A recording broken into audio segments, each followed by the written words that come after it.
bonjour et bienvenue dans Certains l'aiment au show, l'émission qui danse sous les films à la maison. Salut Thierry. Salut Thomas. Bon, aujourd'hui je sais que l'humeur n'est pas forcément au beau fixe. Thierry, je sais que tu es tout triste.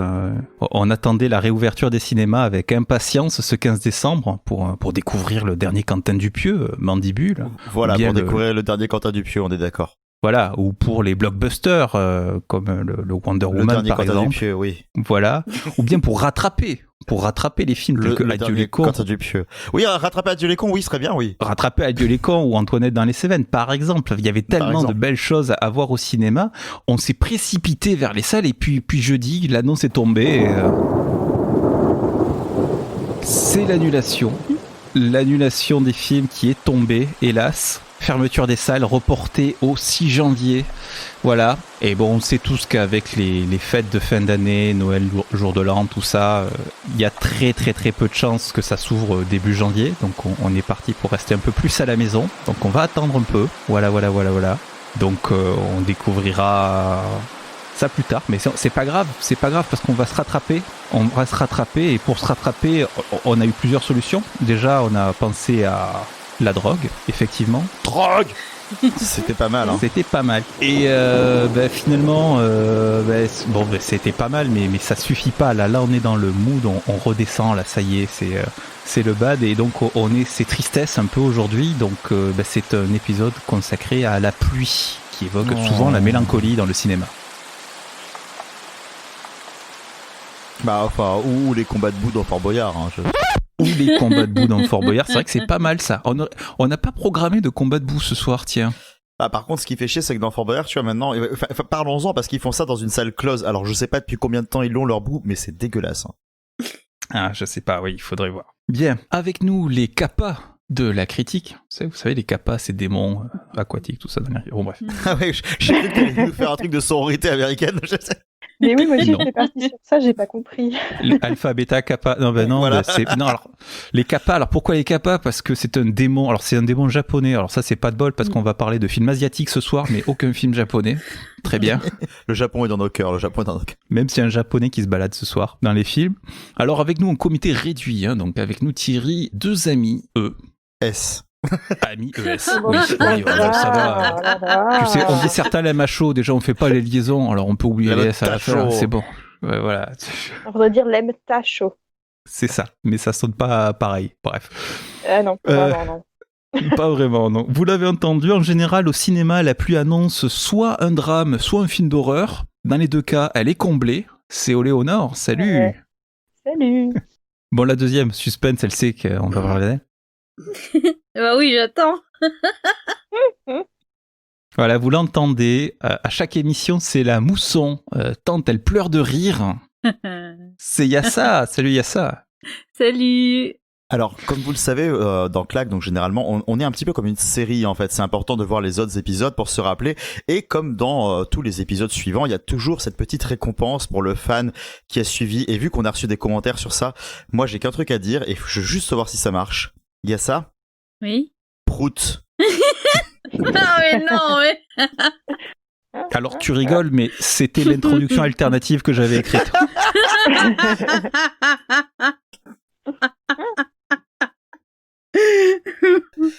Non mais pas, voilà, Proud, c'est drôle, je sais que vous... On a rien dit, on ne juge pas. Non mais je vais sampler le prout des nuls là, dans La mouche qui pète, des trucs comme ça. Et... Ah oui, attends, prout Alain Chabat, c'est des proutes de luxe, hein, je veux dire. Je sais pas si on a le budget. Ah ben ça, si on vend assez de mugs et de t-shirts, voilà, parce qu'on a toujours une boutique en ligne. Comment réussir à caler qu'on a la boutique en ligne? Ouais, c'était finement amené.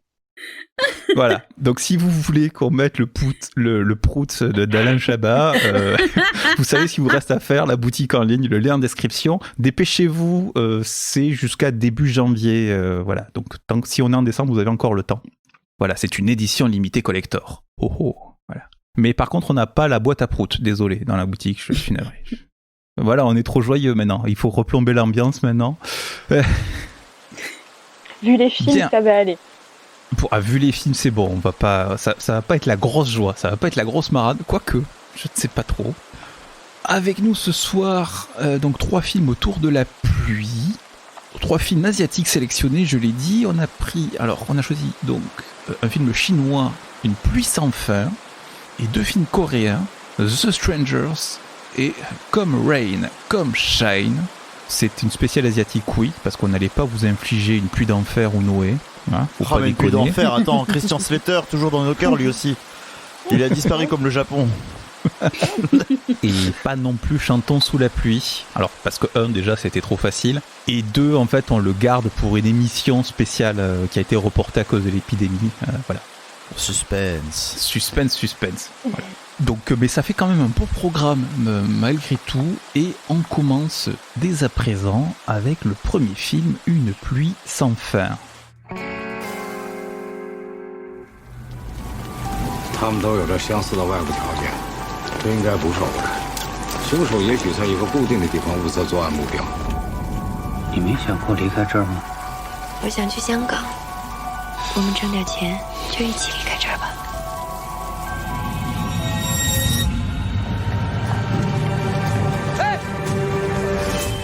Une pluie sans fin. Baoxue Jiangzi, que j'ai sûrement très très mal prononcé, mais bon, ça. Ah oui, avec comprend ça. l'accent, magnifique. Ah, c'est. Voilà. Mais c'est parce que c'est l'accent du sud de la Chine. Ah bah oui. Sûrement. Voilà, ça signifie, semble-t-il, la tempête arrive, je crois. Bref. Polar chinois de 2018, de 2 heures. Premier long métrage de Dong Yue, avec Juan Yeong dans le rôle principal et Jiang Yian. Donc voilà, donc là, visiblement, phonétiquement, tout se ressemble, c'est une erreur. Et le nom suivant, c'est Du Yuan aussi. Bon, bref.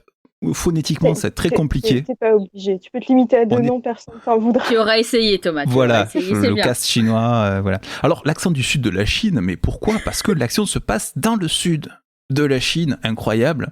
En 1997, Yu Guowei, donc c'est un chef de la sécurité dans une usine, enquête sur une série de meurtres de jeunes femmes. Et alors que la police piétine, cette affaire va devenir une véritable obsession pour lui, voire même sa raison de vivre. Il va s'y jeter à corps perdu jusqu'à se perdre lui-même. Un polar en milieu industriel, dans une zone en friche. Et du coup, je me tourne vers le représentant du prolétariat, notre syndicaliste Oui. local, Thierry. Thierry, Oui, c'est moi, oui. Donc tu as été avec Marwan, qui n'a pas pu être là ce soir. Hein. Ouais, mais on s'est disputé. Il était pas d'accord sur les merguez ou les chipots pour le prochain combat CGT, tu vois, donc forcément... C'est ça. Et alors du coup, donc c'est un film qui te tenait à cœur. Est-ce que tu l'avais vu avant de l'émission ou pas ? Non, pas du tout. C'est juste que ça a été l'occasion, en fait, dès l'instant qu'il y a ça, à annoncer son thème. J'y ai pensé de manière quasi immédiate. Celui-là et un autre que j'avais proposé, mais que j'avais pour le coup déjà vu. Donc c'était moins important. Et c'est juste que oui, c'est un film que j'avais raté à sa sortie et qui m'intriguait énormément. Et qu'on m'avait récemment conseillé, justement. Et je me suis dit, tiens, c'est vrai que ce sera l'occasion. Donc là... carrément quoi, film chinois généralement des films que j'aime beaucoup. Le thème avait l'air chouette, c'est un polar qui s'inspire de beaucoup de trucs que j'aime. J'étais là en mode ouais, donc je vais sûrement kiffer. Et je regrette absolument pas de vous l'avoir proposé d'ailleurs. Alors du coup, comment t'as trouvé ? Parle-nous un peu plus, vas-y. Oui, bien sûr, évidemment. Alors moi j'ai trouvé ça très très bien. Alors après, j'aimais la petite réserve du fait qu'il a quand même fallu que je me mette dedans. Je sais que certaines personnes ont reçu un de mes messages qui disait que je m'ennuyais un peu. Et tu t'es fait un peu engueuler. Oui. Oui. Mais oui, c'est vrai que, en fait, le film est quand même construit comme un gros puzzle, en fait. Et donc, du coup, au début, n'ayant pas tous les éléments et ayant un petit peu de mal à assembler toutes ces pièces-là, je vais pas dire que je me suis lassé. Parce que c'est pas le cas et c'est un film qui, de toute façon, tient quand même pas mal en haleine par son traitement. Donc, du coup, non, j'étais quand même accroché, mais avec un certain ennui, une certaine lancinante, ce qui pour moi était quand même au final assez volontaire en fait. Je me disais il essaye aussi de nous mettre dans le cadre de cette pseudo-enquête qui n'est pas finalement le thème principal du film, où justement on a ce gars qui essaie de décortiquer tous ces meurtres et ça prend du temps, c'est compliqué, il a pas tous les éléments, le mec c'est pas son métier non plus. Donc du coup je me disais oui, c'est aussi volontaire d'être dans cette espèce d'état de contemplation où tu comprends pas tout, où t'es un peu perdu. Et puis plus les pièces ont commencé à s'imbriquer, plus j'ai commencé vraiment à me fasciner par ça en me demandant où est-ce qu'on m'emmenait. Et c'est pas tous les jours déjà qu'on se dit où est-ce qu'un film est en train de m'emmener. Là, c'était le cas. C'est très difficile d'en parler sans donner beaucoup d'éléments, sachant que tout le film se joue aussi sur ses ressorts et sur ces non-dits que l'on doit gratter, nous, au fur et à mesure. Donc, du coup, je vais peut-être pas forcément en dire plus. Mais en termes de sensations, c'était très très fort, c'était très prenant. Et en fait, voilà, c'est à partir du moment où j'ai commencé à accrocher, je me suis remis en emphase sur tout ce que j'avais vu avant. Et je me disais, putain, non, c'est fantastique, en fait. Et je suis sorti de là absolument ravi. Éléonore, t'as été ravie toi aussi? Ah oui, oui, alors moi, pour le coup, je l'avais déjà vu. Je l'avais vu en avant-première au Balzac, donc juste avant qu'il sorte, suivi d'une rencontre avec une historienne spécialisée dans l'histoire chinoise. Et du coup, j'avais déjà, au premier visionnage, trouvé le film passionnant et très beau, en plus, il faut le dire, mais sans forcément l'ériger en chef-d'œuvre plus que ça. Et là, au second visionnage, comme j'avais déjà du coup toutes les clés un petit peu de l'histoire et que j'avais pas forcément à m'intéresser à la narration, mais à m'intéresser à d'autres choses, je l'ai trouvé vraiment exceptionnel. Alors déjà, on va commencer par ce qui est vraiment le plus frappant, c'est la photographie. C'est Oh oui. dingue, c'est une folie. En plus, pour un premier film, je trouve ça incroyable. Le où la chef opérateur, la chef opératrice, un homme ou une femme, c'est un génie. Il faut savoir qu'il pleut réellement tout le long du film, d'où le titre, une pluie sans fin.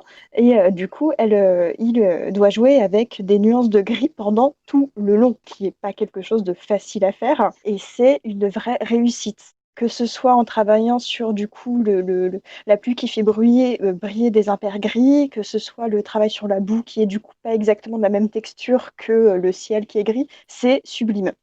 Outre cela, ce qui est vraiment passionnant, c'est que sur la couleur et sur l'image, c'est que tous les moments qui se passent de nuit sont plus lumineux que les moments qui sont en journée, qui sont eux très très gris. Et je trouve ça fou, parce qu'en fait, tous les moments nocturnes sont associés à un autre personnage. Donc on a, comme Thierry et Thomas ont dit, il y a ce personnage qui est paumé dans sa vie, qui se sert un petit peu de cette enquête où il a un petit peu rien à faire pour essayer de trouver un échappatoire à une vie sans fin. Il est tout seul, il a plein de copains, mais tu sens que c'est pas une vraie famille. Enfin, il est assez solitaire finalement, cet homme. Et un petit peu son havre de paix, c'est cette femme, une amie d'enfance, je pense, en tout cas une amie de jeunesse, qui l'aide le long du film et qui lui sert aussi dans l'enquête, mais je ne vais pas forcément en dire plus que ça. Et toutes les scènes qui sont liées à cette femme ont un petit peu de couleur. Donc c'est pas forcément des couleurs qui sont très vives, c'est en général très désaturé, c'est très pastel. Et je trouve ça du coup vraiment sublime à regarder. Outre cela, c'est aussi un film qui est historiquement très ancré, donc ça se passe en 1997, donc pile en plein dans la crise financière asiatique, et ça se ressent dans le film. Il y a des scènes qui vraiment brisent le cœur, donc je peux en citer une qui va pas trop spoiler, où le personnage principal se retrouve sans travail, avec donc ces images qu'on a eues nous aussi d'ailleurs en Europe, de tous ces hommes qui s'attroupent à côté d'une grille de l'acierie, donc en plus l'acier qui est gris, donc on revient encore à ce travail du gris mais différent, et avec juste, je sais pas, un millième plus quand même, mais on va dire 1% des gens qui doivent normalement travailler, qui se retrouvent du jour au lendemain sans travail, quoi. Donc c'est des scènes chocs comme ça, qui sont Oui, on pense à la scène de l'ouverture de l'usine où ils sont, bon alors toi tu bosses, et les autres on vous enverra vos affaires, quoi. C'est ça, elle est terrible, je trouve. Et elle est filmée de manière, encore une fois, tout est gris. On a juste quelques gros plans sur le visage du personnage principal et son air dépité, parce qu'en plus, lui est persuadé qu'il est indispensable à cette usine. Donc c'est pire encore. Alors on sent que du coup, tu as toute la société qui joue avec ça. Et en plus, ce qui est vraiment très malin, c'est que le film commence par un flashback. Donc en fait, on est en 2008, au tout début du film, et on comprend qu'il sort de prison, sans forcément dire plus. Il y a, comment dire... Enfin, on n'est pas sûr de son état mental. Et il y a plein de petits détails dans le film et de mini-dialogues, de petites phrases qui te font comprendre que tu sais pas exactement si... Enfin, tu te demandes s'il n'est pas un petit peu fou, finalement, cet homme. Et c'est très finement amené et c'est vraiment un film d'une finesse et d'une beauté incroyable. Mais qui vraiment, par contre, peut briser le cœur parfois sur certaines. C'est vrai qu'il y a une bizarrerie parce que autant lui et son assistant se congratulent, ouais, je suis vraiment trop fort, personne ne me résiste, tout ça, et dès qu'il arrive sur la scène du crime, c'est ouais, non, mais on t'a fait venir parce qu'on avait personne d'autre, mais en fait, bon, tu sers pas à grand chose, quoi, t'es là, mais c'est à contre-cœur. Oui, c'est ça, en fait, c'est les policiers qui sont dit, ah oui, voilà. Ouais, il y a une dissonance, on sent déjà dès le début du film qu'il y a un truc qui cloche. Il y a ça, inspectrice, il y a ça. Oui, chef. Au rapport. À vrai dire, je vais un petit peu rejoindre ce dont parlait Léonore, et c'est surtout la photographie et la couleur qui m'a fascinée dans ce film. Le seul petit bémol que j'aurais à lui reprocher, c'est un petit peu cette lenteur au début où justement j'avais aussi un petit peu de mal à me plonger, mais c'est pas vraiment dérangeant en soi, parce qu'il y a quand même une trame narrative qui fait que voilà, on a quand même envie de voir où ça va mener. Je pense que ce film aurait très bien porté le nom de 50 Shades of Grey. Mais vraiment. Joli. Mais vraiment, parce que ça aurait été bien mieux que ce soit celui-là la référence si c'est appelé comme ça. Ouais, Si seulement. Ouais. C'est très varié en fait en termes de colorimétrie, mais toujours en étant, comme disait Léo, désaturé, fade. Il y a quand même cette atmosphère brumeuse qui est constante et qui à un moment donné, au fur et à mesure du déroulement de l'histoire, devient carrément éthérée, quoi. On a aussi la pluie qui participe énormément à planter le décor, et je trouve que dans cette histoire, c'est pas juste un élément de décor ou un élément de la nature, mais j'ai l'impression que c'est vraiment un personnage un petit peu à part entière, où quand au lieu de pleuvoir, quand il pleut, ça nourrit la terre, ou ça permet au personnage de prendre un bol d'air par rapport à l'oppression dans laquelle ils sont plongés. J'ai l'impression qu'elle participe à obscurcir le jugement des personnages. Il y a certains moments où j'avais juste envie d'essuyer l'écran pour y voir plus clair, quoi, parce que je me disais mais arrête de pleuvoir, parce que c'est perturbant, ça vient c'est un peu en fond comme ça, c'est un moustique qui tourne autour de l'oreille comme ça et qui n'arrête pas sans cesse, qui vient taper sur les nerfs, et on peut plus un petit peu réfléchir clairement. Et d'ailleurs, t'as installé des essuie-glaces sur l'écran, je crois. Ouais, il marche super bien. Et c'est pour ça que je pense que plus que le film que j'ai proposé, celui-là est celui qui se rapproche le plus de la thématique d'aujourd'hui. Il est vraiment c'est vraiment un personnage à part entière de la narration. Et après, en dehors de ça, je dois avouer que je me suis vraiment prise d'empathie pour les personnages, notamment Yugo-ei et Yanzi aussi, la femme, qui sont à la fois touchants et à la fois, on voit quand même que il y a un ras-le-bol un petit peu de vivre dans ces conditions.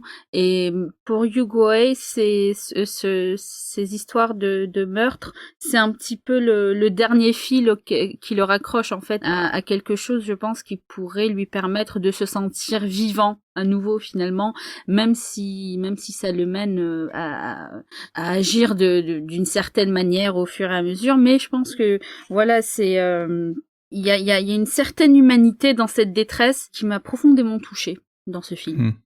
Ouais, humanité, tendresse, c'est vrai qu'il y a beaucoup de choses. Moi je l'avais déjà vu aussi, ce film.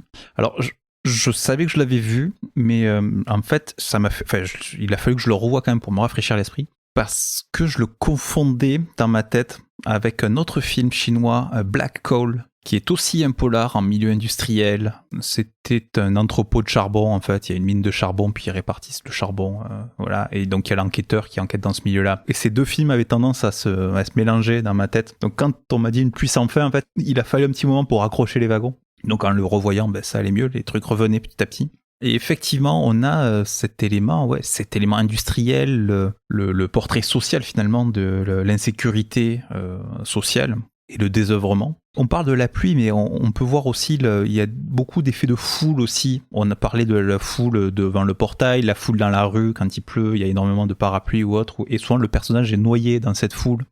Alors peut-être que comme il est noyé dans la pluie, on peut y voir cette image-là. Il y a pas mal d'effets comme ça qui sont intéressants. C'est très joli, c'est très beau. Alors après, c'est vrai que on perd presque l'intérêt pour l'enquête, tant en fait, c'est plus le portrait social qui nous intéresse ici.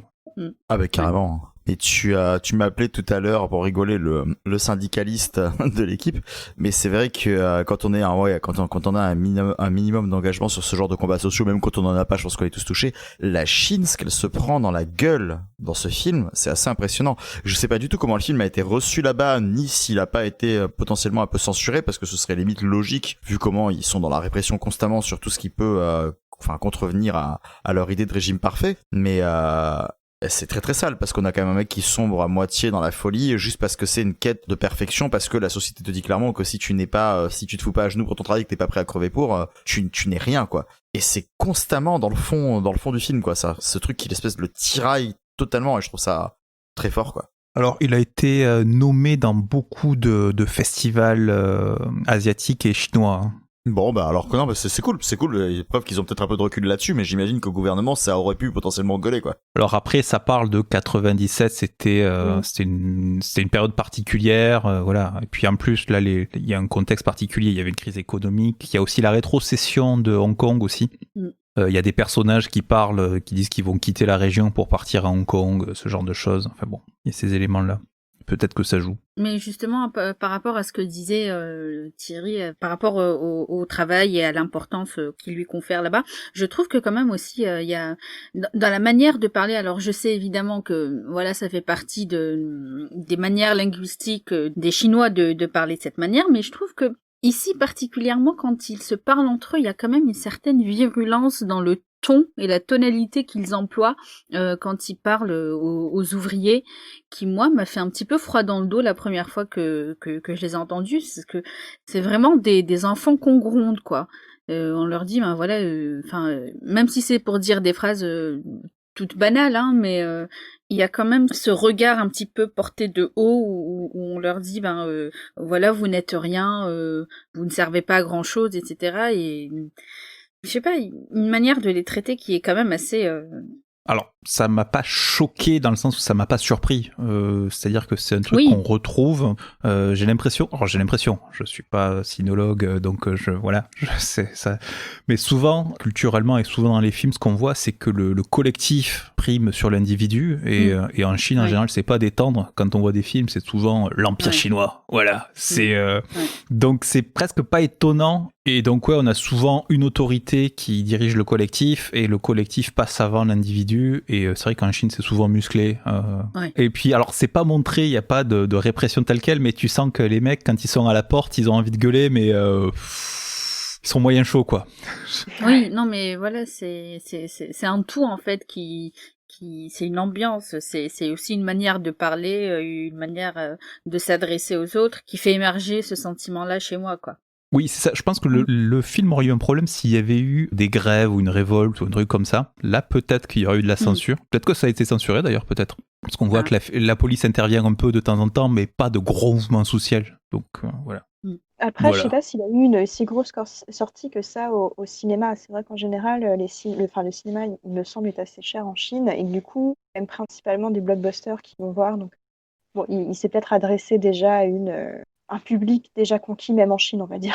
Alors, selon IMDb, il aurait fait 4 millions de dollars de recettes en Chine. Il me paraît pas mal, quand même. Ouais. Ouais. Ça me paraît beaucoup. Ça paraît beaucoup, ouais, voilà. Après, je me rends pas compte, donc je vais penser à tirer des plans sur la comète, je ne sais pas. On est loin des blockbusters américains, quoique même des blockbusters chinois aussi d'ailleurs, mais ça me paraît un chiffre pas dégueu. Même si le cinéma est cher, ça doit être dans les grandes villes, ça a peut-être marché. Je ne sais pas. Bien. Donc une pluie sans fin, hélas on doit mettre un terme à cette pluie-là pour passer à une autre.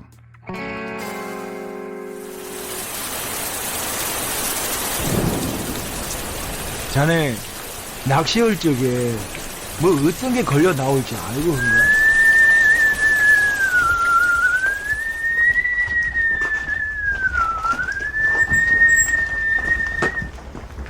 그놈은 낚시를 하는 거요. 뭐가 딸려 나올지는 몰랐겠지 지도.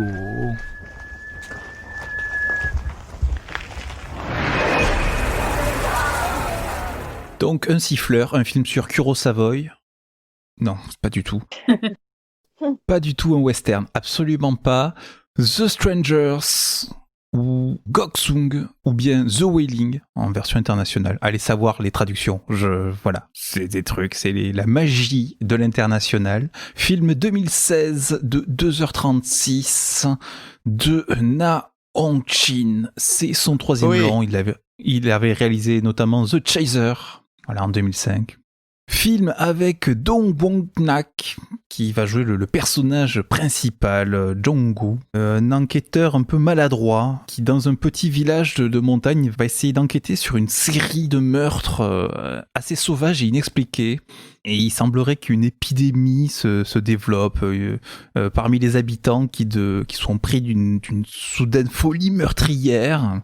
Et au fur et à mesure qu'on avance, il y a du surnaturel qui va venir par-dessus. Et puis,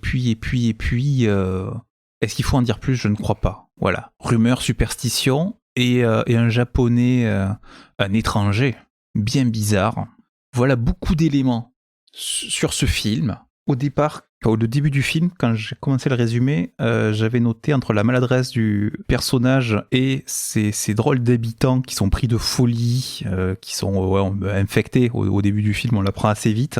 Moi, j'avais noté Pinot simple flic contre les zombies, pour vous donner un état d'esprit. Ce pauvre Coluche qui aurait joué là-dedans, ça aurait été marrant. Voilà. Bon, et puis plus ça va, plus on s'en éloigne quand même un peu. Enfin, du Pinot simple flic. Voilà. Tu rajoutes un peu l'exorciste en plein milieu, quoi. Oui, c'est un peu ça, ouais. Désinfecté de l'ésotérique, des rumeurs, des légendes, je me tourne vers la prêtresse du film de genre, Éléonore. Oh là là. Mais comment je vais parler de ce film, mon Dieu? Bon, déjà, si je vais quand même dire que je l'ai trouvé génial. Mais alors, comment est-ce qu'on appréhende un truc pareil? Bonne chance. Voilà, c'est ça. Enfin, bonne chance à tous. On va tous y passer. Hein. Oui, oui. On peut en prendre un petit bout chacun. Hein. C'est ça. Bon, déjà, je commence à voir beaucoup de films coréens avec vous et c'est super. Je peux dire qu'il y a déjà très clairement un changement de genre radical. Parce que il commence quand même par une espèce de comédie policière avec des personnages pas bien malins et un peu rigolos, on va dire, mais fort sympathiques, mais quand même un peu horrifiques, parce qu'il y a des images glauquettes, on va dire, au début, sans que ce soit non plus too much. Et ça finit par un truc sur une réflexion sur la religion, la spiritualité, la relation avec le Japon. Je sais même pas comment on peut qualifier ce film, mais il est passionnant. Il nous emmène quelque part et il nous amène finalement complètement ailleurs. Ça finit par une scène qui est simplement glaçante avec un acteur absolument super qui est effrayant au possible. On ne sait pas très bien ce qu'il est. S'il y a des histoires de chamanisme, de démons, de diables, de possession. Et ce film est fou. Film est fou. L'acteur, tu parles de l'étranger, c'est ça, Jun Kunimura? Oui, du japonais, du coup. Jun Kunimura, exactement. Ouais. Exactement, qui est époustouflant, tout simplement. Ouais, c'est vrai qu'il est très marquant dans le film. D'ailleurs, c'est un film, alors j'ai pas précisé, le film a été présenté hors compétition à Cannes en 2016 également. Oh, ils ont tellement dû hurler. Je sais pas ce qu'ils ont compris, les mecs, ce qui leur est arrivé. J'aurais bien voulu voir les têtes sur la croisette. Mais oui. Si, ça a dû plaire quand même, je me souviens plus, mais... Il y a tellement de choses à dire, ouais, parce que ça commence Pinot simple flic, ça finit sur l'exorciste, hein, quand même, un peu, pour... En gros, sur le trait. Il y a ça, t'as survécu face au film? T'as tenu le coup? Oui, ça va. Bah oui, parce que ça commence gentiment, donc je m'attends... J'imagine bien Yassa engueuler le film en plein milieu. Qu'est-ce que tu fais? Pourquoi tu fais ça? C'était bien.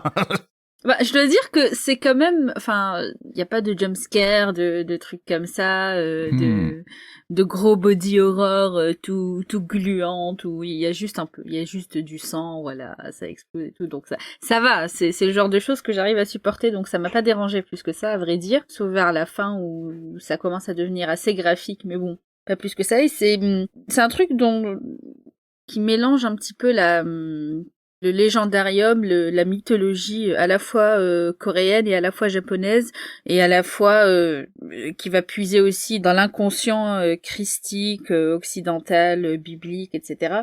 C'est un petit peu un gloubi-boulga, mais qui est assez bien amené parce que on reste focalisé quand même sur le personnage du policier et on découvre les choses au fur et à mesure comme lui. Ça évite de nous perdre en tant que spectateur. Et d'un autre côté, il y a des éléments qui sont balancés. Et j'avoue qu'à la fin, j'avais un petit peu de mal je me demandais si vraiment il y a eu une résolution à ce film, si vraiment il y a un fin mot de l'histoire. Ce qui m'a le plus plu dans ce film, vraiment, c'est que la partie un petit peu démoniaque, un petit peu horreur, elle est pas si terrible en tant que telle, parce que dans tout ce que vivent en fait les personnages, ça avance au fur et à mesure. Donc, alors je sais pas pour les personnes qui ont l'habitude de voir des films d'horreur si c'est une bonne chose ou pas, mais c'est-à-dire que moi je sentais quand même le drame arriver, donc ça m'a permis de me mettre dans l'esprit de me préparer. Tu veux dire que c'était progressif, tu vois, ça monte, c'est pas de l'horreur d'un coup, tu vois, c'est oui, c'est ça, comme c'est ça. C'est l'image de la grenouille qu'on met dans l'eau froide et qu'on fait chauffer petit à petit, c'est ça? C'est ça, tu sais que ça va venir, à un moment donné, ça va mal se finir. Après, le fait d'avoir fait de suspecter que ce soit un japonais, voilà, qui arrive dans ce village coréen n'est pas anodin en tant que tel quand on connaît l'histoire commune de la Corée et du Japon. Après, je sais pas si le réalisateur avait caché un message derrière ça. Oh, quand même. Un seul message, il a caché, tu crois? Le Oui. film parle quand même totalement de racisme pendant 1h30, hein, donc... Ouais. Ouais. C'est pas faux. Et je trouve que, alors pour le coup, parce que quand même il y a une histoire de possession, etc. Et je trouve que la petite fille joue extrêmement bien. Alors j'ai pas énormément de références en matière de possession. Non, elle est excellente, ouais. Mais je ne voulais plus l'entendre crier parce que c'était absolument terrible. Et je trouve aussi que les autres acteurs jouent bien, justement, campent bien leur rôle. Et après, tout ce que je pourrais vraiment reprocher à ce film, c'est qu'il est à l'image un petit peu de la menace que les personnages ont en face d'eux, c'est que ça reste un petit peu flou et ça reste un petit peu incompréhensible, mais ce qui n'enlève rien à la qualité et au charme du film. Ah bah, moi, tu vois, je trouve qu'au contraire, c'est ça. Enfin, je dis juste un petit truc, après je laisse. C'est sa qualité, le fait qu'en fait on ne sache pas exactement quelle est la fin et que ce soit vraiment irrationnel et que chacun puisse y mettre l'interprétation qu'il veut sur ce dénouement qui n'en est pas vraiment un. Donc, je trouve que c'est vraiment sa plus grande qualité et ce qui fait que c'est très compliqué d'en parler, je trouve. Ouais. Ou alors on peut trouver que c'est une facilité scénaristique. Ça dépend les interprétations. Ah, je pense pas que ce soit... Je l'ai pas perçu comme ça, en tout cas. Le film est suffisamment travaillé pour... Oui. Il y a tellement de choses dans ce truc qu'on se demande s'il a pas voulu bourrer. À un moment, le film pourrait s'arrêter. Et le film pourrait s'arrêter à un moment. Et il se tiendrait, en fait. Il y a une fin possible. Et en fait, il repart. Et il repart encore sur autre chose. Et il y a des trucs, il y a des moments qu'il aime bien faire durer parce que la scène lui plaît. Je pense notamment à un combat de zombie, face à un zombie. Les mecs sont un groupe sur un zombie et ça dure 2 heures. Enfin, ça dure 2 heures. C'est un sacré combat, on va dire. Et donc, ouais, c'est ça. Il filme des trucs, ça lui plaît, il en met. Et il y a tellement de références, il y a tellement de trucs que à la fin, quand on arrive justement sur cette fin, sur cette conclusion qui est très très ouverte pour le coup, on se demande si justement c'était pas pour se faire plaisir, pour mélanger plein de choses, ou s'il avait vraiment cette fin-là en tête qui est particulière. C'est la question qu'on peut se poser. Peut-être qu'il avait prévu ça ou peut-être pas. Je sais pas la réponse. Je trouve pas la fin si ouverte que ça, moi, pour le coup. Ouais.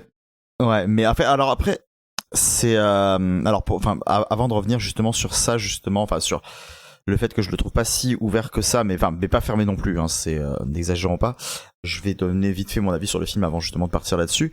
Moi, le film, je l'avais déjà vu, c'est la 3e fois que je le vois. Ah ouais. Et ouais.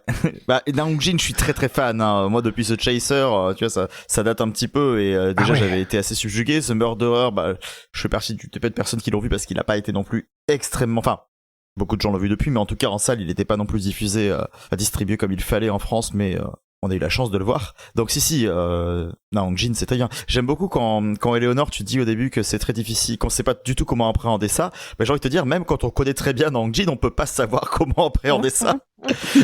Quand tu mates The Strangers, The Chaser qui te parle, voilà, d'un espèce de proxénète repenti en flic repenti. Non, pas du tout. Mais qui va se repentir au fur et à mesure parce qu'il se rend compte que, avoir mis des filles sur le trottoir et, que maintenant elles sont à la merci d'un serial killer, je suis peut-être quelqu'un de pas très bien, je vais peut-être essayer de les aider. Mais voilà, des films qui sont sociaux, qui sont aussi des gros polars ultra intenses. The Murderer, c'est pareil, sur un gars qui est parti à l'étranger, qui doit revenir en Corée pour essayer de choper des papiers, et la seule chose qu'on lui propose, c'est de buter des gens, c'est de buter quelqu'un comme ça en Corée, et il s'avère que quelqu'un le bute avant lui et qui se retrouve dans un espèce de filon de mafia complètement starbé. Mais c'est des films qui sont ultra réalistes, et il y a aucun problème avec ça. Donc tout à coup, quand le mec il part là-dedans, tu peux pas du tout t'attendre à ça de sa part à lui, en tout cas, même s'il a un côté fou, il y a un côté petit malin aussi qui fait que dans The Chaser, on l'a qualifié de réalisateur démoniaque. Peut-être qu'il s'est vengé. Mais Ça se sent. ça se sent, hein. Mais ouais, c'est un truc de fou, The Stranger, parce que la première fois, je l'ai adoré. Je suis sorti de la salle en mode, c'est quoi ce truc de fou? Je l'ai revu parce que j'ai écrit une rétrospective dans Engine. Eh ben, je l'ai pas trop aimé, du coup, j'ai écrit en mode un peu réticent. Du coup, là, à le revoir, j'étais là, bah pourquoi pas, et j'ai adoré. Et donc, j'ai l'impression que si je le revois, je vais pas l'aimer.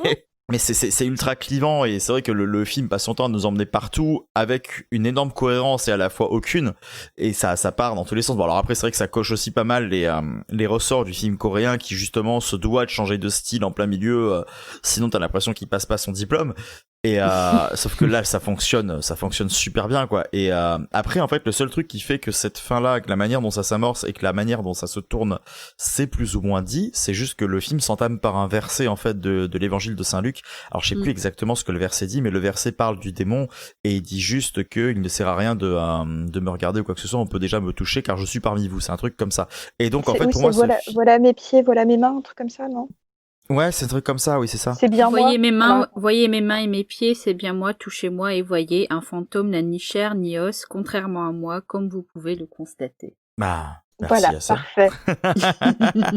Mais du coup voilà, on a un film en fait qui, bon, même si là en l'occurrence on va c'était un petit peu le papa Jésus qui disait ça, mais là ça peut être totalement associé à cette espèce de figure démoniaque qui va hanter le film, qu'on va fantasmer au fur et à mesure, qu'on va aussi soupçonner, puisqu'il y a le côté au tout début, chaque fois qu'on voit les apparitions démoniaques de cette espèce d'entité fantomatique qui les suit et qui est représentée par ce japonais qui est intervenu dans le village, c'est par le biais de leurs fantasmes et de leurs rêves. Les gars, on leur raconte que c'est dangereux, qu'ils vont morfler, qu'il peut les attaquer. Donc, chaque fois, ils se réveillent. Donc, on se dit, ok, d'accord, c'est juste qu'ils l'imaginent comme tel. Et c'est pour ça que le film passe sur du racisme, part sur le côté, c'est un japonais, il est forcément dangereux, il faut l'arrêter. Finalement, on nous dit qu'il y a autre chose, on nous parle d'autre chose. Après, on nous parle de possession, en effet, ce dont on parlait tout à l'heure. On nous parle du fait que finalement, c'était peut-être celui qui était venu pour aider les gens, il est venu pour une autre raison. Bon. Il y a énormément d'interprétations à faire sur ce film. Je pense que les gens devraient le regarder avant d'essayer de s'en faire une. Moi, je suis allé en regarder certaines qui confortaient certaines idées que je m'étais faites, qui en ont aussi détruit d'autres, donc à voir. Mais il y a toujours ce verset qui nous dit clairement, en fait, il y a une entité parmi vous, et vous allez la voir, en fait. Donc c'est pour ça que je trouve que la fin n'est pas si ouverte que ça, parce qu'il nous dit clairement, en fait, non, vous avez vu, mais comme les personnages, vous avez cherché à comprendre et vous avez cherché à penser que c'était constamment autre chose en fait. Et j'ai l'impression que c'est ça, c'est qu'en fait les personnages passent de mauvaise piste en mauvaise piste sans jamais se fier au surnaturel qui leur dit clairement, il y a un démon parmi vous quoi. Voilà, je sais pas si c'est clair, hein, c'est on vient de spoiler le film largement. Ouais. C'est vrai, mais voilà, c'est pour ça, c'est très confus hein, ce que je dis, mais le film en même temps nous met dans un état de confusion assez extrême et donne envie de réfléchir. Et moi c'est surtout ce que j'aime dans ce film, c'est que ça sort de là, on a envie de se poser, d'en parler quoi. Si je peux rebondir ce que tu as dit, vas-y. je te laisse parler ensuite après, c'est que la forme démoniaque n'est vue soit en rêve effectivement, comme tu l'as dit, par certains personnages, soit en vrai par le seul personnage qui est chrétien. Est-ce qu'il n'y a pas aussi quelque chose à interpréter de ce côté-là? Est-ce que du coup ce personnage est réellement démon ou est-ce que c'est simplement la projection d'une vision chrétienne? Oui, on peut y voir aussi la projection de sa propre peur justement qui refuse d'identifier un élément malsain que par autre chose que la bête. C'est vrai. Il y a beaucoup de pistes, beaucoup de choses. Ouais. Moi au début quand j'ai vu le village fou, les villageois qui devenaient fous à cause d'un champignon, d'un truc comme ça m'a fait penser à un fait divers, l'affaire du pain maudit de Pont-Saint-Esprit. Je sais pas si vous en avez entendu parler. Ça me dit rien. En droit pénal, on en parle un peu. Je peux d'ailleurs penser à Ellie qui passe ses examens de droit. Voilà. Oui. Il y a ma petite sœur aussi qui passe ses examens de droit aussi. Voilà. Oui. Voilà. Et à tous les juristes, à tous ceux qui passent leurs examens d'ailleurs en général. Leurs examens de droit, on vous aime.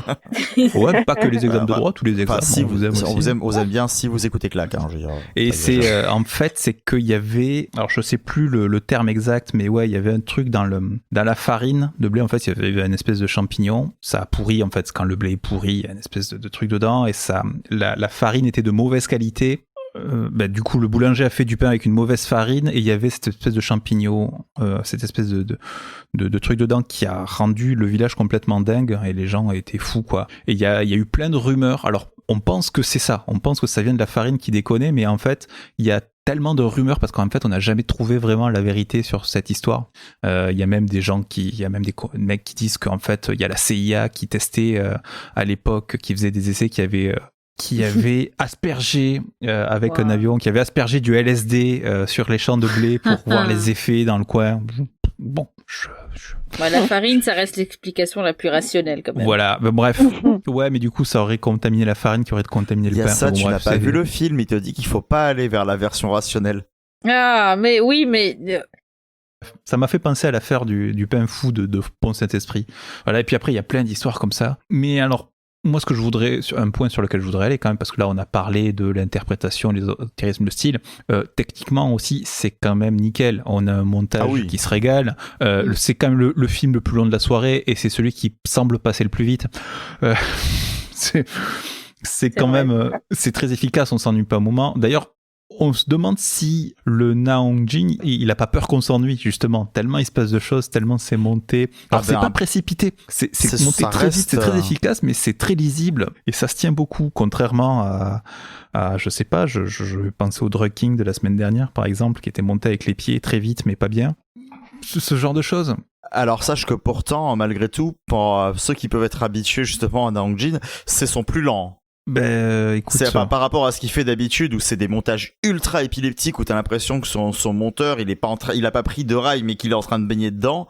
Là il prend son temps, il pose son cadre, quoi. Je veux dire, c'est beaucoup plus posé, pas ce qui est pas dérangeant dans l'autre parce que ça suit le propos, hein, mais c'est vrai que il s'est quand même beaucoup calmé et malgré tout tu t'ennuies pas et c'est énergique, quoi. Non, mais c'est ça, on sent qu'il y a une énergie. Oui, c'est pas cuté, c'est pas des micro-plans.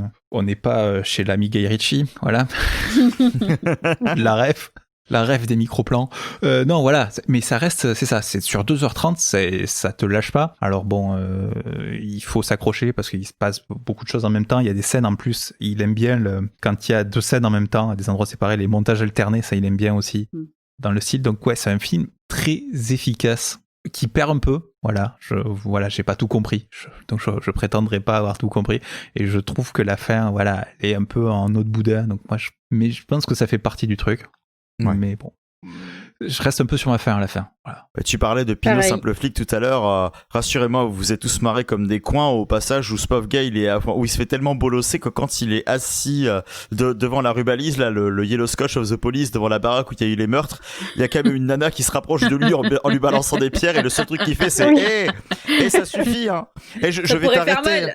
Et après, elle arrive, elle le regarde, elle passe sous la barrière, et elle est là, mais arrête, mais qu'est-ce que tu fais? C'est génial. T'as limite envie de l'entendre, mais non, mais arrête-toi, je vais appeler la police. Ah merde, je suis la police. Non, mais c'est ça, et c'est presque, mais par contre, ce côté comique du flic se disparaît au moment du film. Alors en même temps, vu ce qui se passe, bon, on va dire que c'est l'évolution du personnage, et tant mieux, mais c'est vrai que... Quand même, hein. Mais non, mais justement... Ouais, mais justement, c'est pas abrupt, c'est progressif, tu vois, c'est parce qu'il est confronté à tous ces événements-là qu'il commence justement à devenir réellement, à prendre l'ampleur du sérieux qu'il devrait avoir, en fait. Mais voilà. Bon, on était 4, je pensais que ça irait plus vite, et en fait non, toujours aussi long. En même temps, on est 4, mais t'as vu la gueule des films, quoi. Ouais, sur celui-là, il y a de quoi parler. Effectivement, bon, de toute façon, c'est quand même une expérience positive pour tout le monde. Hein. Ah, carrément. Carrément. Ouais. Maintenant, les scènes de chamanisme. Attends, un tout petit truc. Promis, c'est court. Les scènes de chamanisme sont juste folles, incroyables. Enfin, j'ai jamais vu ça. Ça prend son temps, mais c'est tellement en tension et tellement bien. Et moi, par contre, j'ai eu un petit coup de cœur pour le personnage du fantôme. J'en dirai pas plus parce que voilà, faut spoiler, mais j'ai trouvé très. On a déjà assez spoilé. Voilà. On veut des exorcismes coréens. Mais surtout qu'en plus il apparaît comme d'un coup, ils sont en train de dire au fait on va faire un exorcisme, et là cut, on voit le gars avec ses froufrous, là c'est chaud, putain. ça te prend un revers le truc, hein, c'est... En même temps, tu imagines les mecs, est-ce que tu les vois chercher l'exorciste dans l'annuaire? Et oui, alors en fait non. non, c'est juste la manière dont c'est amené, justement, c'est abrupt, mais ça rajoute aussi un côté absurde, et à la fois tu te dis vu que t'as pas d'autre explication, oui, t'as aussi envie de croire ça, quoi. Ouais, le film fait déjà 2h30, c'est bon, quoi. Qu'on perde pas de temps avec l'exorciste. Non, c'était juste la manière dont c'était cuté, que j'étais ultra abrupt en mode tiens, paf, un exorcisme. Un mauvais film nous aurait montré la recherche de l'exorciste avant qu'il arrive. C'est ça.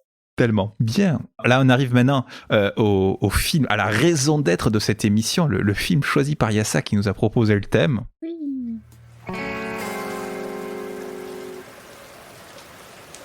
마음 정했어. 자기하고 헤어지기로.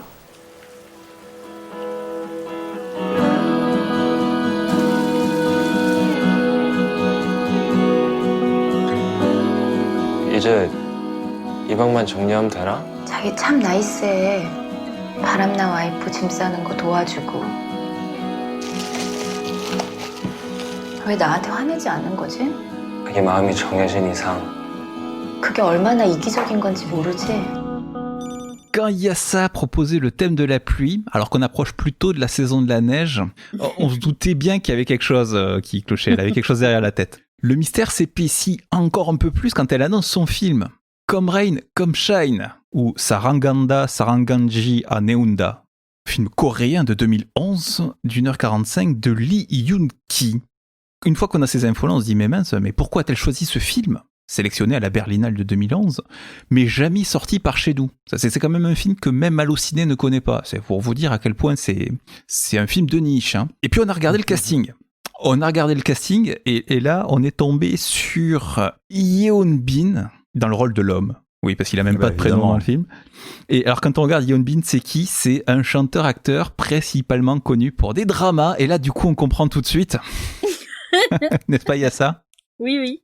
Voilà, donc des dramas comme My Name is Kim Sang-soon, Secret Garden, Hide Jekyll Me, Memories of the Alhambra sur Netflix. À ses côtés, Im Seo-jong, qui joue la femme, que les amateurs de films coréens ont sûrement déjà vu dans Deux sœurs de Kim Ji-woon. Oui. Ou bien dans I'm Cyborg de Park Chan-wook. Oui. Et également un petit chaton. Voilà, qui passe par là. C'est ma choupette. Une histoire très simple. C'est alors qu'un homme conduit sa femme à l'aéroport en voiture, elle lui annonce qu'elle a rencontré un autre homme. Et donc on va on va assister à la dernière journée de ce couple dans leur appartement, sous la pluie. Voilà. Bien résumé. Et c'est juste ça, en fait. Enfin, c'est juste ça, et c'est tellement et si peu à la fois. Et donc il y a ça. Pourquoi avoir choisi ce film ? Hyun Bin ? Non, je rigole. Ben ouais, sans blague. Non, mais justement, la première fois que je l'avais vu, c'était justement parce que je commençais à découvrir les dramas, etc. Et comme c'était un acteur que j'appréciais pas mal, je commençais à regarder un petit peu tout ce qu'il avait fait et j'étais tombée sur ce film. Moi qui ne suis pas vraiment amatrice de films contemplatifs, je dois avouer que ce premier visionnage m'avait quand même fascinée parce que j'étais fascinée par le calme de cette rupture. C'était quelque chose que j'avais jamais vu, que j'avais jamais rencontré. On a l'impression au début que les personnages sont assez froids l'un envers l'autre, mais en fait, au fur et à mesure, on commence à découvrir cette tendresse qui les lie, cette tendresse dans les interactions qu'ils ont l'un avec l'autre. Et ce qui aide énormément, c'est justement ce huis clos assez étendu quand même, qui se déroule dans la maison, où ils sont coincés par une grosse tempête à l'extérieur, et durant cette dernière journée ensemble, ils vont interagir à intervalles plus ou moins réguliers. Comment dire ça ? On a l'impression que la caméra est une intrusion dans le monde extérieur, tu vois, et c'est une intrusion dans leur intimité la plus totale. Ils prennent plaisir à redécouvrir, à retomber sur certaines choses qui sont des réminiscences de ce qu'a été leur relation. Et en tant que spectateur, moi en tout cas en tant que spectatrice, j'ai eu du plaisir à le découvrir avec eux au fur et à mesure. Et puis il y a cette ambiance un petit vraiment mélancolique, mais vraiment dans le sens le plus pur parce que c'est la fin. Donc il y a cette nostalgie, cette mélancolie de quelque chose qu'on va quitter, qu'on ne va plus avoir. C'est la peur de l'inconnu, de la nouveauté qui les attend. Et puis, il n'y a pas beaucoup de dialogue, c'est-à-dire que, voilà, la constance dans ce film, c'est la pluie, qui ne s'arrête pas. C'est tout le temps il y a beaucoup de bruits différents parce qu'on va passer d'un couloir à une pièce, on va être dans les escaliers, on va être dans la cuisine, on va être dans un, comment on dit, basement. Voilà, j'ai plus le mot en français. La cave. Dans un sous-sol. Voilà, on va être dans un sous-sol, voilà. Et ce qui fait qu'on va quand même avoir le bruit de la pluie on va percevoir la pluie différemment à chaque fois, mais elle est toujours présente, c'est une constante durant tout le film. Et je trouve ça absolument On dit que la pluie c'est romantique, mais là je trouve que c'est plus romantique que ce qu'on peut avoir dans les films hollywoodiens. Voilà. Paradoxal pour un film de séparation. De séparation, absolument, mais absolument, c'est exactement ça. Mais voilà, c'est un film qui m'a tapé dans l'œil. Tu parles de séparation, t'as jamais vu une séparation comme ça, c'est-à-dire qu'ils sont super zen. Oui. C'est hyper calme. C'est très calme. Alors, je me tourne pas vers Thierry parce qu'il y a eu quelques soucis avec ta copie. C'est un film pas facile à trouver puisque justement, comme il est pas sorti chez nous, il est même pas en VOD ni que dalle, donc il faut. Mais c'est-à-dire qu'à l'époque où je l'ai vu, je le trouvais un peu partout sur voilà les sites de streaming, des trucs comme ça, etc. Il est sorti en 2011, hein, donc voilà, c'est. Ouais. Oui, non, mais c'était un petit peu l'explosion de la vague coréenne à l'époque au niveau culturel, donc que ce soit les séries, les films, la musique, etc. Donc c'était assez facile de trouver des versions sous-titrées faites par des fans, etc. Donc il y avait pas de souci de ce côté-là. Alors que là, maintenant, avec le recul, j'avoue que même moi, j'ai eu du mal à le trouver. Non, mais ce que je veux dire, c'est ça, c'est que il a été présenté à Berlin, je crois, sur l'affiche. Oui. Ah ben oui, mais il a pas été présenté à Berlin. Il était en sélection officielle, il était en compète à Berlin. Oui, c'est vrai. Carrément. Alors, moi, je pense que c'était pour faire la sieste entre deux films, mais... Mais Léonore va me contredire. Bah, oui, absolument. Oui, alors, moi, j'étais assez étonnée. Alors, quand j'ai vu l'affiche, que j'ai regardé un petit peu le casting, enfin, j'ai regardé ce que c'est, je m'attendais à quelque chose de beaucoup plus académique et conventionnel, et j'étais vraiment agréablement surprise. Alors déjà, premier truc, la première scène, c'est un plan séquence qui est assez long, je crois qu'il fait quasiment un quart d'heure. Il fait 10 minutes. Non, 9 minutes, 10 minutes. 9 minutes. 9 minutes 30, un truc comme ça. Oui, il fait 10 minutes. T'as beaucoup regardé ta montre. Ben oui. Il fait écho à un de mes films préférés de cette année. Donc déjà, j'étais un peu dans le mode « Ah, bah sympa ». Donc je pense notamment à I'm Thinking of Ending Things. Et du coup, à raison, puisque les deux ont quand même quelques thématiques en commun. Outre cette première scène où tu vois le couple en train de discuter dans une voiture, il est en train de m'accompagner à l'aéroport parce qu'elle part un week-end en travail, enfin, elle part quelques jours pour le travail. Et rien que dans le côté anodin de la conversation et dans leur ton et dans leur regard ou non-regard, tu sens que déjà ça ne va pas. Qu'il y a déjà la rupture qui se profile et je trouve ça du coup très fin et très bien amené.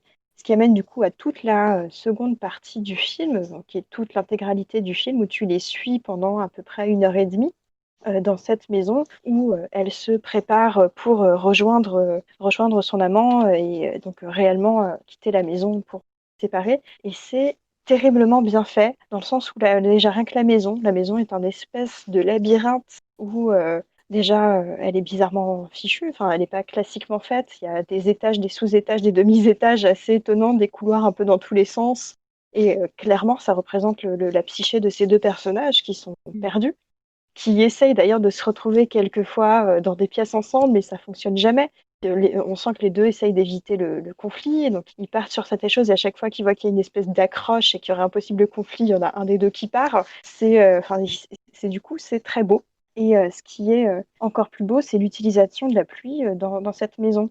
Déjà, la pluie sert dans la narration, parce qu'elle les bloque tous les deux dans cette maison, dans leur maison. Mais plus que ça, elle montre les failles des personnages. Il y a par exemple, je pense à une scène où la femme essaye de fermer la porte, la fenêtre vitrée. Et elle a du mal parce qu'elle est un peu coincée et qu'elle est particulière. Et elle est obligée d'appeler son mari pour qu'il aille le fermer à sa place pour éviter que la pluie rentre dans la maison. Et il lui dit, mais de manière très calme, non mais tu penses pas que normalement tu devrais déjà savoir faire ça depuis le temps que t'es là? Et du coup, c'est une toute petite phrase, mais c'est hyper...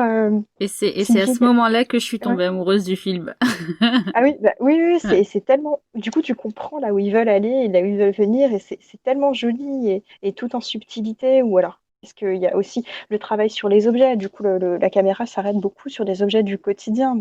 Les marques de la relation qu'ils ont eu avant. Donc, à la fois des moments de joie, mais aussi peut-être des moments un peu compliqués. Du coup, c'est un petit peu la manière de faire le bilan sur leur relation. Et oui, c'est du coup très, très joli. Et l'une des autres scènes qui est vraiment très, très belle, c'est une qui conclut pratiquement le film. Et du coup, ils se retrouvent obligés à rester manger à la maison. Et du coup, ils supportaient manger le dîner ensemble. Et ils se retrouvent à cuisiner un plat de pâtes tous les deux. Et c'est pas un qui cuisine pour l'autre, ils le font réellement ensemble. Et tu te rends compte que du coup, ils l'ont vraiment fait très souvent et qu'il y a une espèce de complicité qui est toujours là et qui sera toujours là, malgré la rupture. Et c'est vraiment très joli. Le seul petit défaut que j'aurais à dire à ce film, c'est que ils sont obligés un petit peu d'inventer une histoire de la fille a un amant pour s'en aller, alors que finalement, ça fait longtemps et qu'ils se sont lassés devant. Très, très joli Je film. ne sais pas si l'amant est dans la nouvelle d'Areno Inoue, d'après laquelle est inspiré le film. Aucune idée. Bon, écoutez, oui, alors c'est très beau, c'est très subtil, tout ce que vous voulez. Ça parle pas beaucoup, en effet. Mais punaise, c'est chiant, pas très Thomas, disons-le tout de suite. C'est pas très Thomas compatible niveau rythme, on va dire. Je m'en doutais un peu. Alors, c'est pour décrire le film, j'ai pensé à du Hong Sang-soo, mais sans trépied. Oh non, Thomas. En plus, tu sais que j'arrive pas à supporter Hong Sang-soo. Non, pas à ce point. C'est pas à ce point. Alors, la différence, c'est que les dialogues ont l'air moins improvisés que chez Hong Sang-soo. Oui. Mais après, il y a on est moins fixe, on a une caméra qui se balade, il n'y a pas de trépied, donc ça, bon, j'aime pas ça, mais bon, que voulez-vous?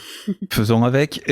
Donc ouais, non, la maison est un personnage aussi du film, ça je sais pas si, on filme les objets, mais on filme aussi la maison, la caméra se balade dans la maison, on a les regards sur les portes, sur les endroits, on regarde où est l'autre.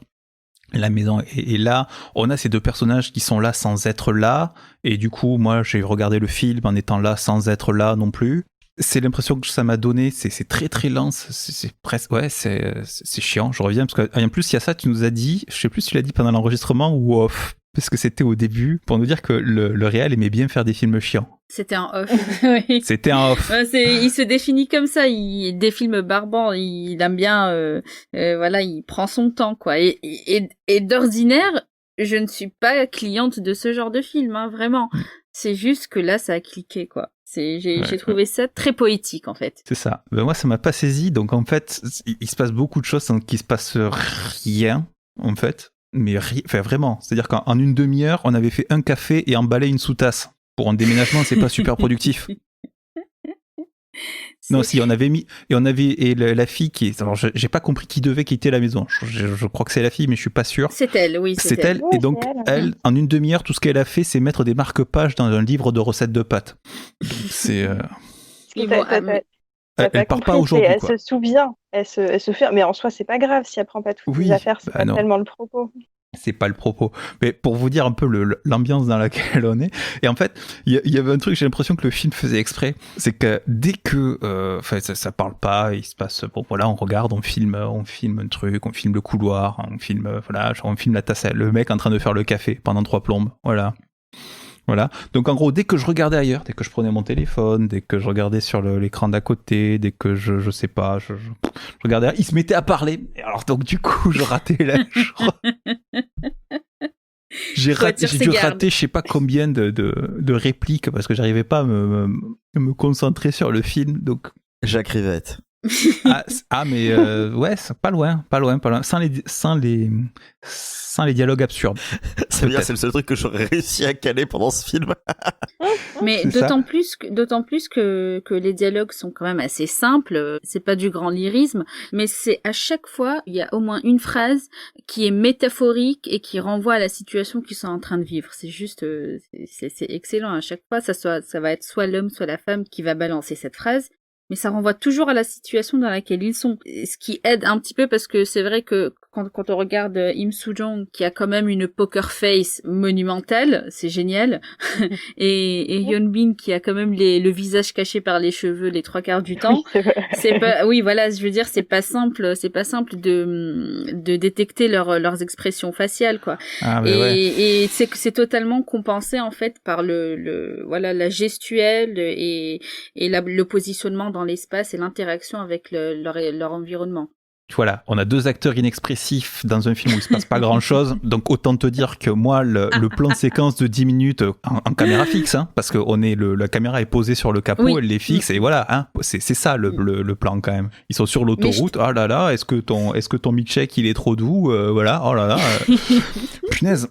C'est du café, ils ne boivent que du café. D'ailleurs, t'aurais eu besoin de boire du café. Ah, mais d'ailleurs, j'ai eu le temps de me faire un café et revenir. Et il faisait toujours son café, d'ailleurs. Comme quoi. Donc, ouais, alors je vois, oui, effectivement, la subtilité, l'image, notamment l'image du chaton, ok, très bien, mais enfin, c'est quand même terrible la comparaison en plus. Heureusement que j'ai vu The Strangers après, parce que quand même il y a plus d'action en 5 minutes de The Strangers qu'en 1h40 de ce film, quoi. Enfin, il y a plus de enfin. Ah, c'est sûr que c'est pas le même style. Hein. Ah non, c'est absolument pas le même style. Ouais. Pas du Moi, tout. je trouvais ça très rythmé. Hein. Merci Titi. Bah non, mais c'est vrai. Je l'ai mis. On n'a pas eu les dialogues. On a regardé Happy Birthday. J'ai trouvé ça très rythmé. Oui, parce que voilà, en plus c'est ça, c'est que comme le film est assez difficile à trouver, tu t'imagines un film de 2011 qui est pas sorti, donc pour trouver une copie, c'est ça. Donc Thierry, t'as pas pu le voir parce que t'as eu un problème sur ta copie, c'est ça? En plus, l'anecdote, voilà, autour de ça est quand même super drôle, parce que c'est ce que je vous racontais tout à l'heure en off, parce que nous, on lance le film pépère en mode on va quand même regarder ça, parce que en plus c'est le premier film qu'on a lancé de la sélection, puisque c'était le seul qui me disait vraiment rien, donc je me suis dit bah tiens, je vais commencer par celui dont je n'ai pas entendu parler. Et donc du coup voilà, on a ce plan très très long sur la voiture, ils sont dedans, il pleut, il y a tous ces véhicules. Et ils se mettent à parler, et je vois, enfin Yassa nous avait dit qu'elle pouvait nous envoyer des sous-titres français, mais du coup c'était des sous-titres anglais, donc il y avait aucun souci. Je commence à lire, je fais ok, c'est intéressant, c'est un couple qui parle, voyons voir où ça va nous mener. Et puis, je les vois qui bougent les lèvres, j'en entends pas les dialogues. Mais ce qui était bizarre, c'est que forcément la caméra était à l'extérieur de la voiture. Je me suis dit c'est peut-être volontaire en fait, peut-être qu'on voit ce qu'ils sont en train de dire et qu'on ne l'entend pas. Peut-être que dans la version coréenne ils ont mis des sous-titres aussi, quoi. Donc bon, parce que le souci c'est que je sais pas ce qui s'est passé en termes de pistes sonores, mais j'entendais tous les bruits extérieurs. Donc on entendait le bruit du moteur de la voiture, on entendait les voitures qui passaient, on entendait les bruits d'oiseaux, les bruits de pluie. Ça c'est ton appart qui est très mal insonorisé, Thierry. J'ai eu un doute, j'ai vraiment eu un doute en plus. Tu rigoles, mais j'ai vraiment eu un doute et j'ai mis en pause et non. Et donc du coup, j'attends 3-4 minutes, je me dis c'est quand même bizarre. Donc j'envoie un message à Yassa en lui disant mais c'est normal qu'on n'entende pas les dialogues dans le film, est-ce que c'est volontaire vu que j'entends tous les autres sons en fait? Et Yassa ne capte pas où j'en suis, elle me dit juste t'inquiète pas, ça va venir, il va y avoir du dialogue. Et je lui dis ah bon bah c'est peut-être le début du film qui veut ça, et après tu sais on va entendre ce qu'ils disent quand ils sortent de la voiture, quoi. Donc j'attends encore 2-3 minutes, mais j'ai quand même un doute, hein, donc je renvoie un message à Yassa en lui disant bon quand même c'est expérimental ton truc, voilà. Et elle me dit ah ben non mais t'es censé entendre, c'est pas normal. Donc on relance le film 3-4 fois, impossible, je débranche, je l'avais mis en HDMI sur ma télé, je débranche, j'ai coupé à l'ordi, ça marche pas, je change les sorties son, ça marche pas, je regarde s'il y a d'autres pistes, ça marche pas. Du coup j'ai pas pu le regarder. Et voilà, et du coup c'est ce que je disais, on a maté Happy Birthday et c'était très rythmé. Voilà, la soirée n'était pas gâchée. Ouais, et moi l'anecdote c'est que pendant que je regardais le film, que bon je luttais contre le sommeil et l'ennui, à un moment il y a une petite musique classique dans le fond, je me suis dit tiens oui. ils ont décidé de meubler, très bien, et en fait non, c'était ma copine qui bosse justement dans la musique qui avait mis de la musique classique en fond pour son boulot et que j'entendais tellement il n'y a pas de... En fait, il n'y a pas de bande-son. Enfin, il y a des bruitages, mais il n'y a pas de musique à proprement parler à part le générique à la fin. Oui, c'est pas soutenu par la musique, hein, c'est uniquement les bruits. Il y a le bruit de la radio, le bruit de la télé à un moment donné, voilà, les objets qu'on déplace, les mouvements, mais oui, il n'y a pas de musique.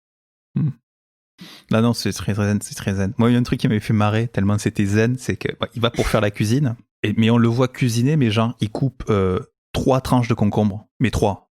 Oui. Pour faire des cocktails. J'ai pas compris.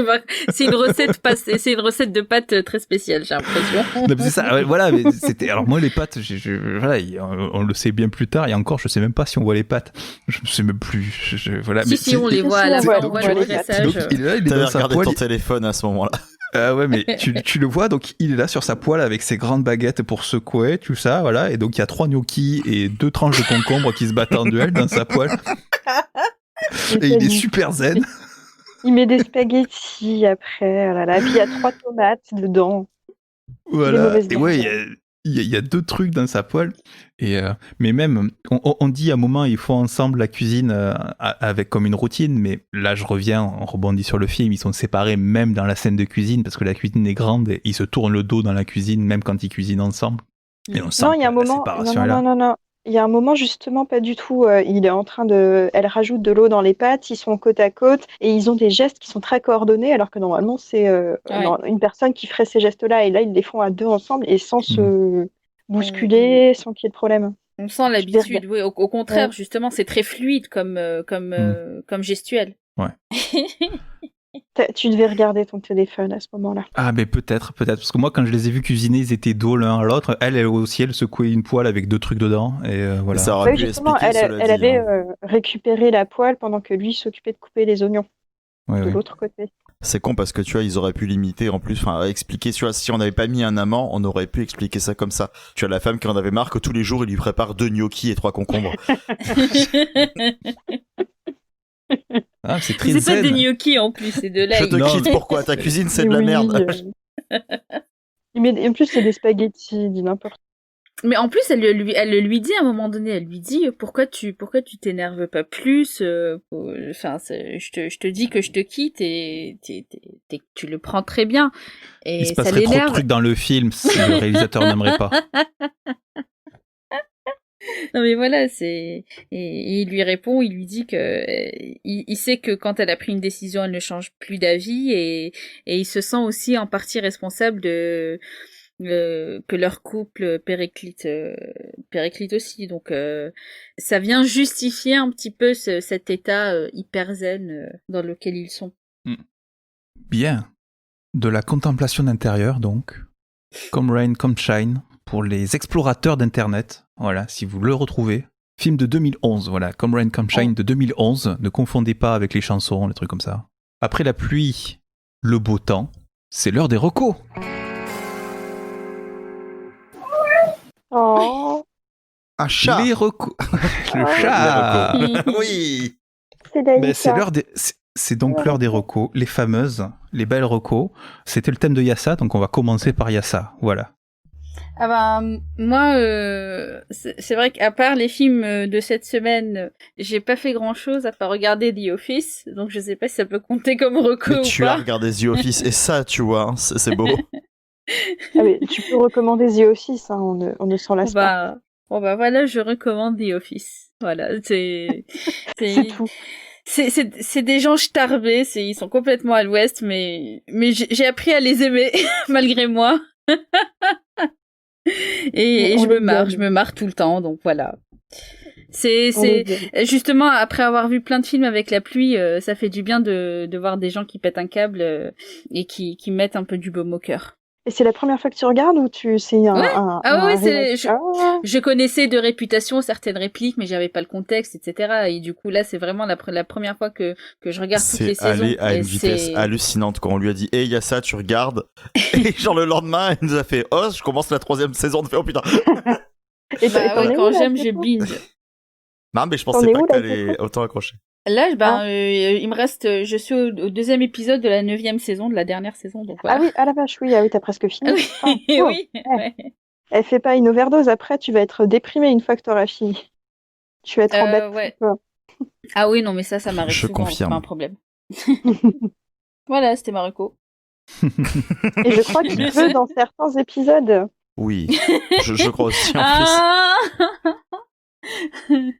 Éléonore, ensuite. Oui, alors moi du coup j'essaie de rester dans le thème, parce que je crois que c'est la première semaine où je reste dans le thème pour ma recommandation. Oui, oui. Allez, je me suis dit qu'est-ce que je vais faire? Bon, est-ce que je reste dans le classique? Je vais dire Breakfast at Tiffany's, qui est un de mes films préférés, mais je trouvais ça un peu classique. Et du coup, je voulais me servir d'un film qui se sert de la pluie dans sa mise en scène de manière assez intelligente et qui reste dans le type de film que j'aime beaucoup, à savoir l'horreur. Et donc, je vais choisir The Gendo Identity. Ah, Donc, trop bien. ouais, il est super et je trouve que bon, la pluie, c'est pas essentiel dans ce film, mais c'est quand même assez malin. Mais je dirais pas forcément pourquoi, parce que sinon je spoil et du coup, c'est pas drôle. Mhm. Mais c'est donc un film de 2016 d'André Øvredal. Je sais pas Øvredal. comment on Tu le peux dit. nous la refaire? Øvredal. Je sais pas Ok. comment on dit le haut barré. Je suis désolée. Je crois que c'est ça se dit œuvre E. c'est E. œuvre d'Al, ouais. André Øvredal, dont on doit aussi Scary Stories to Tell in the Dark Oui. et Trollhunter, qui sont tous les deux fort Oui. sympathiques.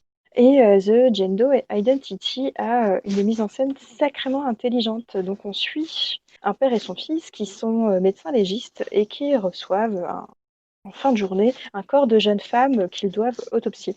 Et sauf que ce corps de jeune femme est décidément très étrange. Ils retrouvent des espèces de sévices qui ne devraient pas avoir lieu actuellement et plein de choses très étonnantes. Donc, notamment, elle a le c'est comme si elle avait porté un corset durant sa vie, enfin, plein de petites choses comme ça. Et donc, c'est très intelligent parce que tous les petits éléments fantastiques et horrifiques sont amenés par ces découvertes tout le long de l'autopsie. Et c'est du coup très insidieux et très malin. Et en fait, la pluie, déjà d'un point de vue narratif très classique, c'est juste qu'il les bloque. Ils ne peuvent plus sortir à cause d'une tempête qui fait rage et qui les oblige à rester avec ce corps très particulier. Et je n'en dirai pas plus.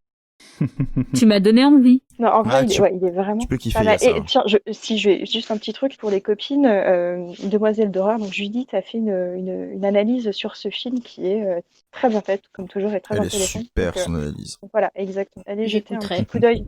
Voilà. Merci. Thierry? Et j'en profiterai pour dire que de toute façon, même si tu as cité le casting, voir Emile Hirsch et Brian Cox, c'est toujours un plaisir. Qui sont des gens plutôt rares à l'écran actuellement et on les aime. Voilà. Bref, oui. Alors moi, attention, tu as poussé un petit cri d'extase pour Éléonore. Tu vas pousser aussi pour moi. J'ai une reco dans le thème. Oh. Ça alors, tout arrive. Et c'est une reco, vous savez quoi? En fait, pendant que vous étiez en train de parler de Come Rain, Come Shine, j'avais pensé à un truc avant, mais je disais non, c'est pas très sérieux. Et puis, du coup, j'ai regardé donc toute ma collection là de DVD. J'étais, est-ce qu'il y a des films où il pleut qui pourraient me parler? Il y en a quand même quelques-uns. J'ai pensé à des scènes particulièrement, mais pas des films où il pleut tout le temps. Et je voulais vraiment un truc où il pleut tout le temps. Et du coup, j'ai repensé qu'il y a ça un jour, elle nous avait quand même conseillé le concert de Lynyrd Skynyrd au Hellfest. Oh. Et je me suis dit, putain, mais oui, il y a une vidéo que j'ai matée en boucle quand je l'ai vue. C'est un concert de Metallica à Manchester en 2019. Alors, j'ai pas vu tout le concert, j'ai juste regardé, je voulais voir comment ces papis de Metallica jouaient Master of Puppets à l'heure actuelle. Et parce que j'écoutais pas trop de versions live depuis longtemps, je me suis dit, tiens, ça donne quoi l'année dernière? Et je suis tombé sur ce concert. Tellement longue qu'Éléonore s'est barrée. Ah non, c'est vrai? Ah merde. Bref, il y a ce concert à Manchester en 2019 où ils sont totalement sous la flotte. C'est génial parce que la caméra est constamment embuée et en fait chaque fois qu'il y a des plans sur les membres, on sent que les mecs ils en chient comme pas possible, mais qu'ils prennent un pied. Et j'avais l'impression de revoir le Metallica de 20 ans avant, qui a pas toute la fatigue aussi même s'ils sont hyper énergiques sur scène, et voir des plans de Lars Ulrich qui à chaque fois qu'il tape sur sa caisse claire, il a de la pluie qui lui remonte dans la gueule et le mec est heureux comme pas possible. C'est super prenant. Donc je vais t'envoyer ça, déjà il y a ça, mais on vous mettra le lien de la vidéo en description. Donc un concert sous la pluie, ça va être un concert sous la flotte, ouais. Ça va être pas mal pour Twitter, ça, pour le faire deviner. T'as fait exprès. Non, du coup, là pour l'instant on fera juste deviner Chain Door Identity, je vais quand même pas faire deviner The Office aussi. Et, je compte sur toi Thomas pour nous proposer un truc qu'on pourra faire deviner. Alors, moi, c'est un lien avec la pluie. J'ai cherché un lien avec la pluie. Alors, j'ai rien dans ma pile de DVD et de toute façon, j'avais rien le temps de voir cette semaine parce qu'avec les films de 2h, 2h30, plus la préparation demain, voilà, on vous donne les off. Demain, on enregistre l'épisode top de l'année qui passera juste après Noël, le samedi après Noël. Donc, après les épisodes de Noël, le top. C'est ça. C'est les fêtes, quoi. Ça va être vraiment la fête, cette fin d'année. Et donc du coup, j'ai pas pu voir de film dans ma pile de DVD, mais quand même j'ai une relation, un lien avec la pluie. En fait, déjà il y a le mot pluie dans le titre, ça marche, ça passe. Hey. Ça passe. Donc Marocco, c'est une série d'animation japonaise, Wolf Rain. Série de 2003-2004 de Tensai Okumura. Alors Tensai Okumura, il a été surtout animateur clé à de nombreuses reprises. Mais alors à côté de lui, au scénario, on a Keibo Nobumoto. C'est produit par Masahiko Minami. Le caractère design, le dessin des personnages, c'est Toshihiro Kawamoto. La musique, c'est une certaine Yoko Kanno, qui est un peu connue si on aime l'animation japonaise. Et tous ces gens-là, ils ont bossé sur quoi avant ? Ils ont bossé sur Cowboy Bebop. Mais c'était sûr, ça, c'était sûr. Ouais, donc c'est une équipe d'enfer qui fait quelque chose dans le fantastique. On est toujours dans le futurisme, mais dans le fantastique. Wolf Rain, de quoi ça parle ? On est dans un futur post-apo. Les loups sont censés avoir disparu depuis 200 ans, mais en réalité, non. Ils vivent parmi nous, ils sont parmi les hommes et ils peuvent prendre forme humaine pour se camoufler. C'est ça, il se camoufle. Et en fait, on va suivre un petit groupe de loups, une petite meute, qui va accompagner une fille fleur. C'est très magique, c'est très fantastique. J'ai les larmes aux yeux. Ils vont partir en quête. Et ils vont partir en quête du paradis. Voilà. C'est beau, Oh. ça a pleuré, c'est magnifique. Ouais, Le générique est à pleurer, voilà. Alors, je l'ai pas revu récemment, mais bon, c'est un truc qui m'a marqué. Je l'ai vu, je l'ai revu, voilà. Et du coup, j'ai envie de le revoir, voilà, Ouais. avec ce thème de la Ouais. pluie. Donc, il fallait que j'en parle, évidemment. Oh, merci Thomas de m'avoir fait appeler ça. Par contre, j'ai cherché, c'est pas super dispo, je crois. Ça n'a pas l'aura de Cowboy Bebop, c'est dommage. Oh, les animés, ça se trouve, t'inquiète. Oui, ça se trouve. Je ne m'en fais pas. Bien, c'était les recos et c'était l'émission le claque au chaud sur la pluie. La semaine prochaine, on a spoilé le thème, ça sera le top de l'année 2020. Quels films nous ont marqués durant cette année mouvementée. Alors on l'enregistre un peu à l'avance parce que les salles sont fermées, voilà, donc on se permet. Il n'y aura pas de surprise de dernière minute, visiblement. À moins que Netflix nous propose un super film de Noël. Ouais, parce que Oui. ce sera pas donc ce sera sûrement s'il y a Là, une déjà, belle surprise, elle sera sûrement pas sur Netflix. Là déjà ce soir, personne n'a conseillé Manque, donc... Il est Sera-t-il pas dans le top mal, Manque, mais bon, c'est un peu décevant quand même. Hein. Sera-t-il dans le top Je suis pas sûr. Mais connecté, il sera, vous inquiétez pas. C'est bon de rire parfois. Bien. Je ne refais pas la promo pour la boutique, hein, puisqu'on l'a fait au début, le lien en description, tout ça. Achète. Le calendrier de l'Avent continue. Voilà, et il va se terminer un peu avant, puisque le 24 tombe le jeudi et Noël tombe le vendredi, et donc l'épisode tombera le samedi. Donc après la gueule de bois, après avoir bien mangé, vous vous reposez ce week-end avec un petit épisode de Certains l'aiment à chaud. Ça va être super. On vous embrasse, je vous remercie, chère équipe, merci Yassa. Merci. On n'a plus l'habitude, là on est 4, je me permets de faire un par un. Voilà. Merci Éléonore. Merci à toi. Et merci Thierry. Merci. Et merci chers auditeurs de nous avoir écoutés jusqu'au bout. Vous pouvez nous suivre évidemment toute la semaine encore avec le calendrier de l'Avent, mais également sur les réseaux sociaux, sur Twitter, Facebook, Instagram, @clahacpodcast, CLAAC podcast. Partagez l'émission si vous avez aimé ou même commentez, dites-nous ce que vous avez pensé de l'épisode. Vous pouvez également sur votre application de podcast commenter l'épisode et mettre 5 étoiles, ça aide à faire découvrir l'émission. Et même pendant les repas de fête et pendant les réveillons, vous pouvez parler de l'émission. D'ailleurs, vous pouvez dire que vous écoutez du podcast, c'est toujours bien, et dire que vous aimez en plus certains l'aiment à chaud que vous l'écoutez. Ça fait un sujet de conversation et c'est moins clivant que la politique. Donc ça reste, comme ça se passera bien. Pas sûr. Parler Alors, de l'émission, pas des Vous avez des le droit films. de devenir violent envers les gens qui vous disent qu'ils n'écoutent pas certains Lama Show, mais qui préfèrent, le cinéma, et comme ça pourra devenir aussi violent qu'un débat politique. Ah, si votre beau-frère raciste aime les autres émissions, nous ne jugeons pas. J'ai cru que t'allais sortir si ton beau-frère raciste aime, le cinéma, j'allais pas aller jusque-là. Non, j'ai dit les autres émissions, j'ai pas dit lesquelles. Oui, non, c'est pour ça, j'ai cru que t'allais citer ça là, je me dis non. Non, je me permettrai pas. Donc, on vous dit à demain en petit comité avec un invité pour le calendrier de l'Avent.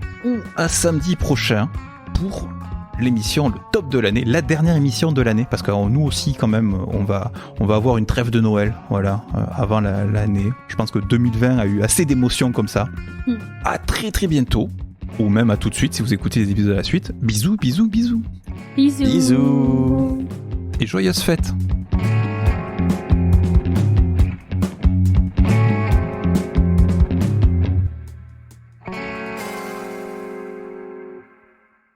Remets le chat.